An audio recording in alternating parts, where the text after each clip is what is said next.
Bonjour chers amis, bonjour chers frères.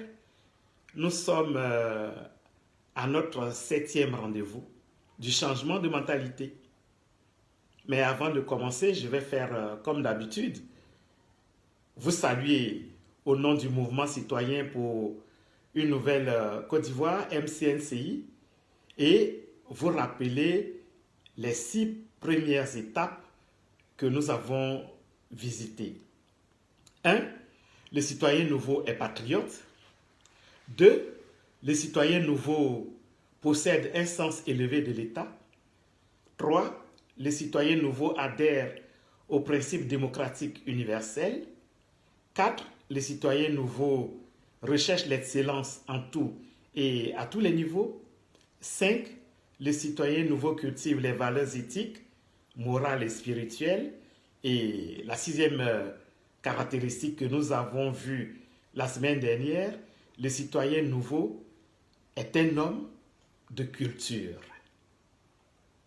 Je suis très heureuse, à ce stade de mon propos, de vous remercier parce que ce thème sur la culture a suscité tellement d'engouement en matière de réaction et de contribution. Je peux vous assurer que toutes vos contributions seront prises en compte dans la finalisation de notre document sur le changement de mentalité.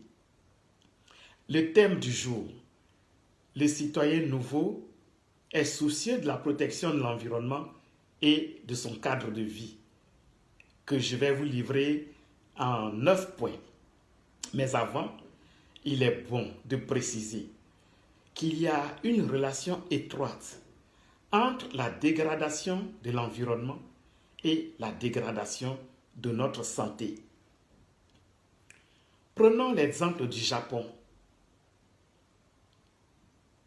Depuis 1952, le Japon a éradiqué le paludisme. En quoi faisant? En assainissant le pays. Le palu est du fait des piqûres de moustiques. Les ordures ménagères, les eaux usées, les eaux stagnantes sont le lit de ces moustiques-là.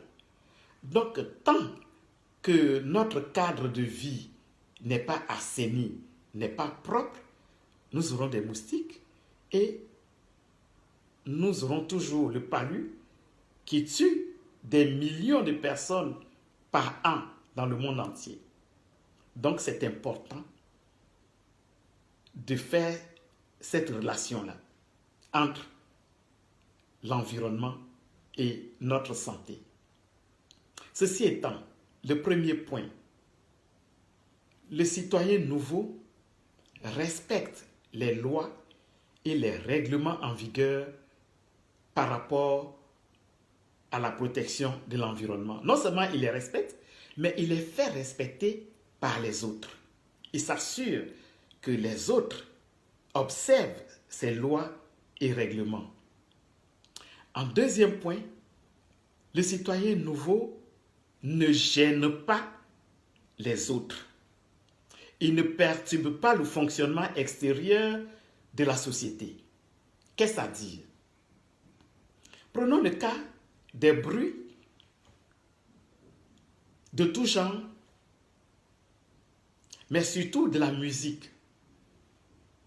Dans nos quartiers, dans nos villages, nous sommes constamment perturbés par le volume de la musique, par les bruits que nous émettons. Le citoyen nouveau va faire la musique pour lui-même et non pour tout le village et non pour tout le quartier. Sinon, cela constitue une nuisance sonore qui est punie par la loi. Troisièmement, le citoyen nouveau adopte une attitude qui l'amène à ne traverser les rues que sur les passages prévus à cet effet. Passages cloutés, passages piétons et j'en passe. Le citoyen nouveau adopte une attitude qui l'amène à respecter les feux tricolores, les pelouses, à ne pas jeter les papiers, les épluchures de fruits dans les rues, à ne pas déverser des déchets, des eaux usées partout.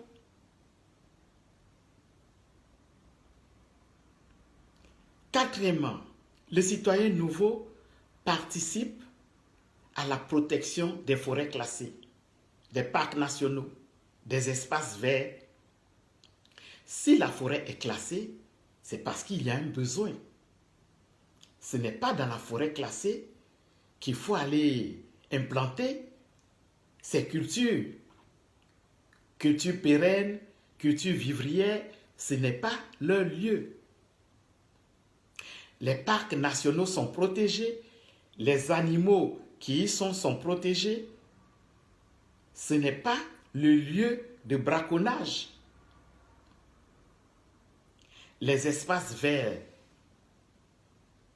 sont destinés à embellir nos villes. Ce n'est pas là-bas qu'il faut aller déverser des déchets.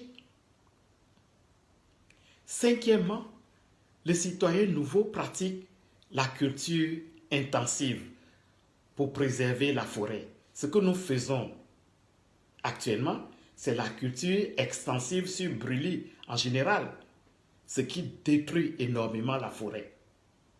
Or, la forêt, elle est importante. C'est la forêt qui capte les gaz carboniques et qui purifie l'air que nous respirons. C'est dans la forêt que nous trouvons la nourriture, c'est dans la forêt que nous trouvons les plantes médicinales, donc les médicaments qui nous soignent. Sixièmement, le citoyen nouveau participe à la vulgarisation de l'utilisation du gaz domestique pour éviter d'avoir recours au bois de chauffe et au charbon de bois qui détruisent également la forêt à grande échelle. Figurez-vous que à l'accession de notre pays à l'indépendance en 1960, le couvert forestier représentait 16 millions d'hectares. Aujourd'hui, selon les statistiques officielles, nous n'en sommes plus qu'à 2 millions d'hectares de forêt. Ce qui est grave pour notre santé. Septièmement, les citoyens nouveaux participent à tous les programmes de reforestation par le planting d'espèces appropriées, surtout des espèces qui se raréfient. Il ne faut pas attendre seulement la journée internationale de l'environnement pour planter des arbres. Tant que nous le pouvons, tant que nous en avons les moyens, nous devons planter des arbres. Nous avons vu plus haut que l'arbre est important pour notre vie. Huitièmement, les citoyens nouveaux participent à la bonne gestion des ordures ménagères et des déchets industriels. Les ordures ménagères ont des places réservées. Les déchets industriels également. Chaque chose a sa place. Les caniveaux ne sont pas faits pour y déverser des ordures ménagères. Il faut le comprendre. Neuvième et dernier point, le citoyen nouveau fait la promotion des nouvelles formes d'énergie renouvelable. Je pense à l'énergie éolienne, solaire, la géothermie, la biomasse, etc. Toutes choses qui nous permettent de sauvegarder nos ressources naturelles. Voici ce que nous avions à vous présenter aujourd'hui.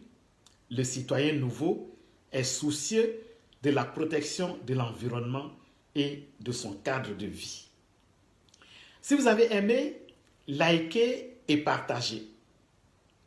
Que Dieu nous bénisse, que Dieu bénisse la Côte d'Ivoire, que Dieu incline nos cœurs en faveur du changement de mentalité et de la cohésion sociale. Peace and love. Merci et Je vous dis à lundi prochain.